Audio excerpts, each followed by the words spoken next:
When a woman returns after disappearing for 3 years, people around her become targets for masked assailants while she starts giving more attention to her father. While talking to her friends, Minke passes by her brother Taeyeon. She then goes to her bedroom and promises to spill details about her date to her friends at school. After the call ends, she receives a message from her boyfriend Sammy, who apologizes for getting too excited last night. When Minke joins her parents in the dining room, her mother, Eva, scolds her for coming home late last night. Lucas calms his wife and promises to talk to their daughter instead, so Eva leaves for work. With that, Lucas interrogates his daughter, but the woman merely claims that she was with friends last night, then yells how nobody talks to her since her father's a cop. Because of her attitude, Lucas grounds her, so Minke storms off. That afternoon in the city hall, Robert finds Eva practicing her speech and assures her that she'll do great. She thanks him and proceeds to the podium where she accepts the role as the city's first female mayor. However, she notices that her daughter isn't in the audience. Her family later tries to call Minke and looks for her at home. With her daughter not there, Lucas tracks Minke's phone, leading to them discovering it discarded on the side of the road. Knowing something's wrong, Lucas reports this to Detective Asha, starting the investigation. The next morning, Asha interviews Sammy, who confirms that he's dating Minke. Asha asks if they've been intimate,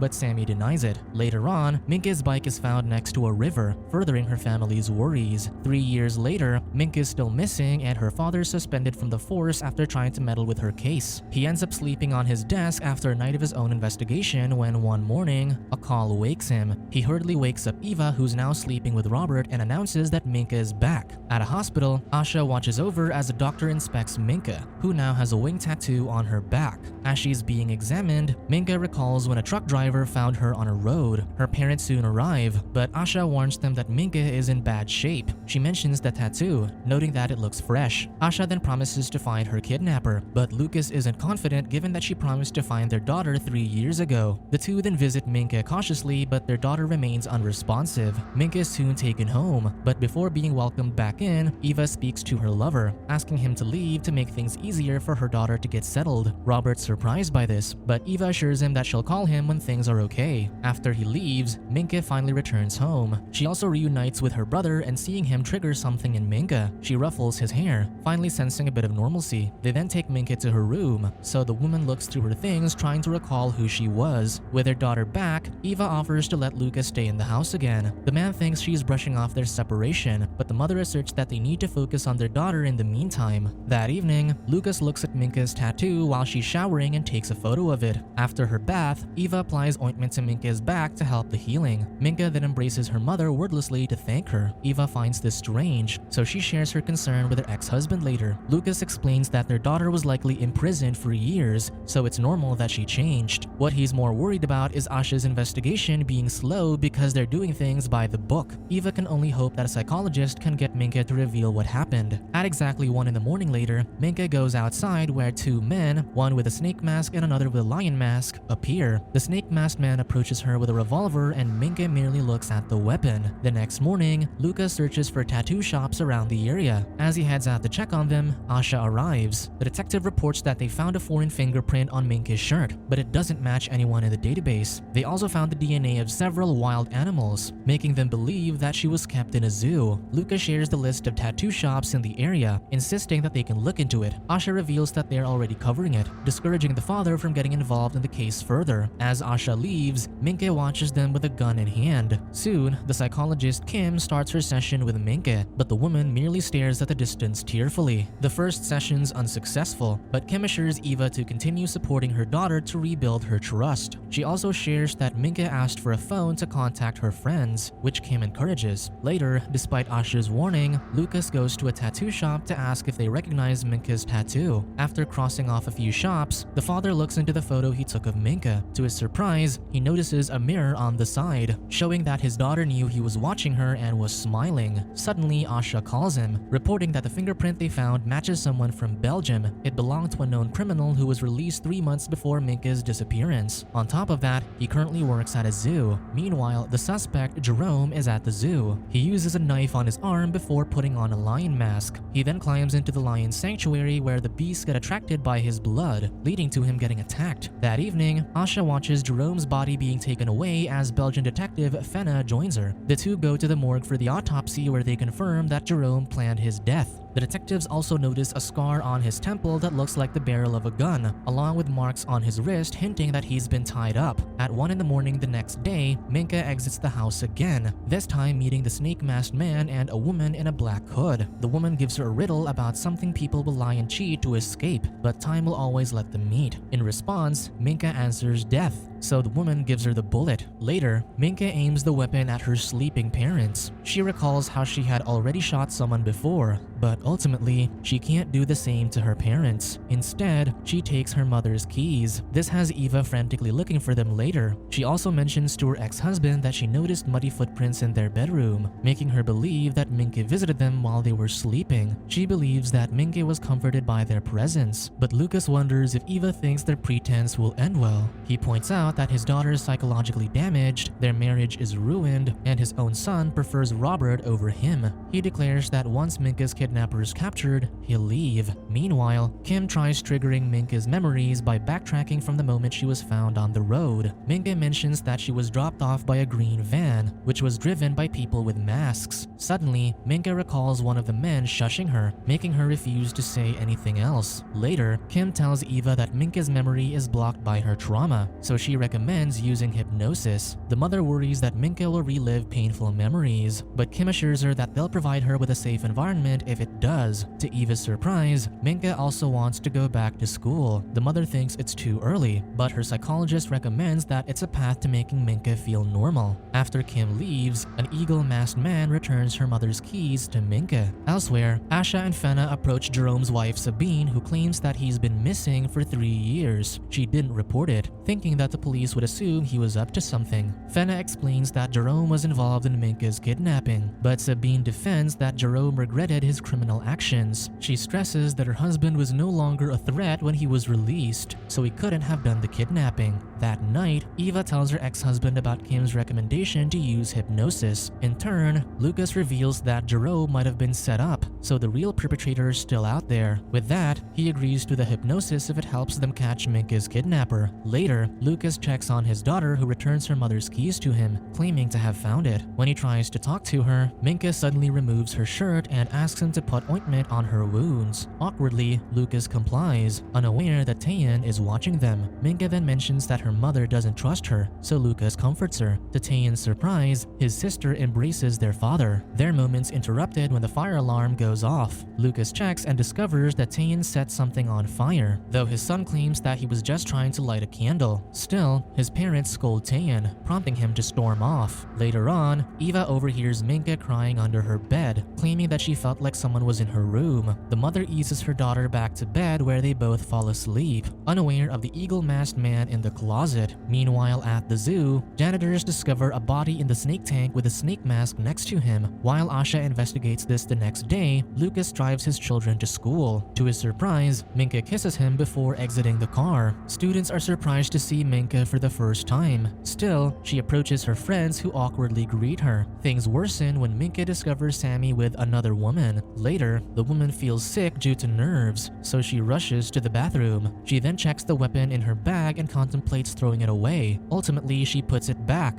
reminding herself of the riddle about something that devours all things. Meanwhile, Eva returns to work as well. She rants to Robert about how Taeyeon set something on fire while Minke is acting strange. She embraces her lover for comfort, but he complains that she's giving him mixed signals. Surprised, Eva clarifies that their separation is temporary, but he demands to know a definitive time. This has the woman in tears, so he embraces her again. Unbeknownst to them, the eagle-masked man searches through the family home, only to be surprised when Lucas returns. Alarmed, the intruder grabs a kitchen knife. Sensing movement, Lucas searches the house with a baseball bat. He then checks Minke's closet, not noticing the intruder mere inches from him. Before the man can strike, Asha calls Lucas, forcing him to leave. Once he's gone, the intruder rips a stuffed toy from Minke's room. Lucas goes to the station, where Asha shares about the victim in the snake tank, who also harmed himself like Jerome. Just then, Fana calls Asha, so she steps away, allowing Lucas to take photos of her evidence board. Meanwhile, Fana tells Asha that they found a note from the lion that ate Jerome. The note contains a riddle about about the devourer of all things. With this, Asha volunteers to check the snake's stomach contents if there's a note as well. When she returns to her office, Lucas shares that Minke will undergo hypnosis. She hopes that this will lead to an arrest, fearing that the kidnapping is connected to an organization. Suddenly, Lucas receives a call, making him rush to school where his children have been sent to the director's office. Apparently, some teens were bothering Minke, prompting her brother and Sammy to defend her. Despite getting in trouble, the event allows Minke and Sammy to reconnect. Elsewhere, Asha receives confirmation that the victim from the snake tank had wounds hinting that he was held captive. He also had a healed gunshot wound on his palm and his member was surgically removed. The coroner also found a note from his stomach, which contains another riddle about something that's wanted when not owned, but once possessed, it'll always pursue its owner. That night, Asha tells Fenna that the answer to the riddle from the snake victim is a secret. She also identified the victim as Eric, whose laptop was discovered to contain illicit material. As they talk, Asha notices a woman joining the table of a much older man. This bothers her, so she walks out. Fenna checks on her and, to Asha's surprise, she kisses her. This leads to the detective enjoying a night together while Lucas updates his evidence board with Asha's photos, unaware that his daughter is watching him. The next day, Minke calls her friends for a favor before Kim arrives. While under hypnosis, Minke sees the masked men capturing several people. However, instead of a green vehicle, she recalls them being placed into a blue van. She then remembers being taken to a barn by the eagle-masked man. Minke then looks up and sees the man behind Kim, making her scream. This forces the psychologist to snap her out of the trance. Soon, Kim leaves, unaware that a camera is now recording the events around the house. At the same time, Minke checks her stuffed toy and notices the camera lens from the eye. Through it, she begs for forgiveness for divulging information while under hypnosis. She then receives a message on her phone, and Minke tells her cohorts that she'll make them proud. She meets Sammy outside, who's been called by her friends. Minke tells him that she needs his help, so she hops onto his motorcycle and leaves with him. The two head to the lake where Sammy apologizes for their last night together. He also apologizes for what happened to her, admitting that he thought it was his fault. This brings Minke to tears, and to Sammy's horror, she pulls out a gun and shoots. Her hesitation makes her miss, but the eagle-masked man arrives and knocks Sammy out. Minke can only cry as the man takes her weapon and shoots Sammy. He then advises her to lie that she did it before telling her to go home. Soon, Minke mindlessly walks home in tears, making her mother panic. Eva brings her inside and cleans her up, asking what happened. Minke doesn't speak and instead walks back to her bedroom. Just then, Lucas arrives, catching his daughter in the hallway without her garments. Quickly, Eva covers her and directs her to her room. Elsewhere, Asha and Fenna also discuss the results of Minke's hypnosis, with the latter sharing that she's undergone the procedure before. The hypnosis confirms that at least 3 masked men took her and kept her in a shed. Jerome wore the lion mask and Eric wore the snake,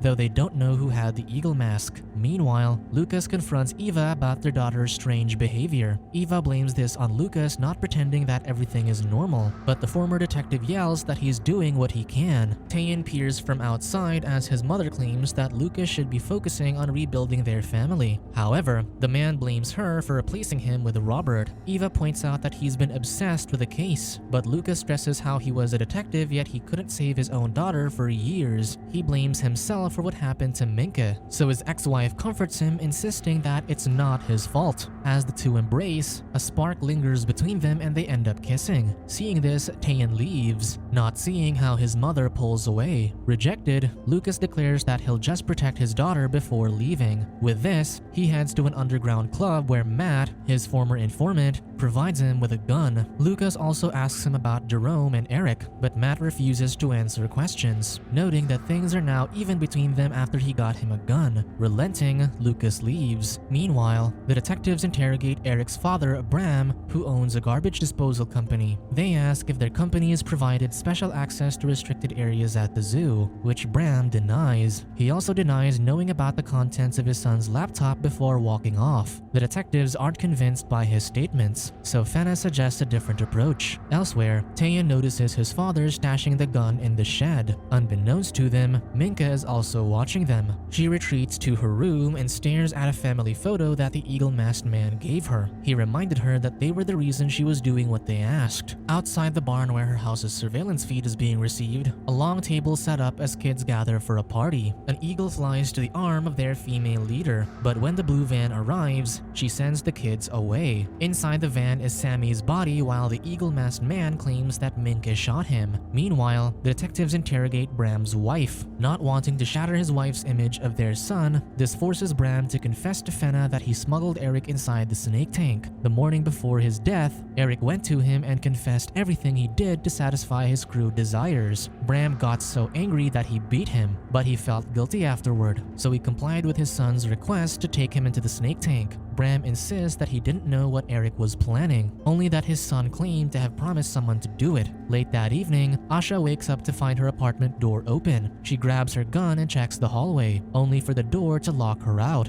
Then, a bloody figure appears on the floor, and she finds that it's connected to her. Suddenly, a man grabs her, waking Asha from her nightmare. Fena, who stayed over, checks on her partner, but Asha refuses to tell what she saw. Instead, she diverts her lover's attention and kisses her. During this, Sammy's organ is removed and placed in a jar. The leader then adds it to a collection of similar jars lined before her disabled mother. She then places lipstick on the patient, noting that there'll be a celebration soon. Elsewhere, Taeyeon sneaks into his parents' room and steals his father's keys, unaware that Minke is also there. After her brother leaves, she positions herself beside her sleeping father while her mother's passed out on the couch. When Eva goes to her room, she discovers her daughter in her bed shaking. The mother touches her to wake her, but Minke yelps, waking Lucas as well. Without asking for an explanation, Eva covers her daughter and takes her to her bedroom, unaware that her son is now playing with his father's gun. Taeyeon also discovers the evidence board, horrifying him enough to place the weapon back and rush out. In Minke's room, Eva asks why she was sleeping next to her father. The daughter claims that she's scared to sleep alone, so her mother joins her in bed for the evening. Meanwhile, the mysterious group watches birds feasting upon Sammy's body. Their leader then tells a kid with them that this was for her. The next morning, Kim does another hypnosis on Minke, allowing her to recall when another man and woman were held prisoner with her. The woman resisted, so Eric hit her. This prompted their leader, Sphinx, to shoot his palm as punishment. Seeing her upset, Kim snaps her out of her trance and assures her that she'll report Sphinx and the other captives to the police. This makes Minke nervous, knowing that Sphinx is watching their session. Her name being mentioned angers her, so Sphinx calls someone. Elsewhere, Taeyeon goes to Robert and tells him about his father's evidence board. What disturbed him was the photo of Minke's tattoo, making him think that Lucas might be becoming dangerous. Meanwhile, Kim hurries to the station to report to Asha what she discovered. Before she could, however, the blue van crashes into her car. This is the group's desperate attempt to conceal the information Minke told her about their organization. Subscribe to watch more videos like this, turn on notifications and leave a like to help the channel out. Thank you for watching.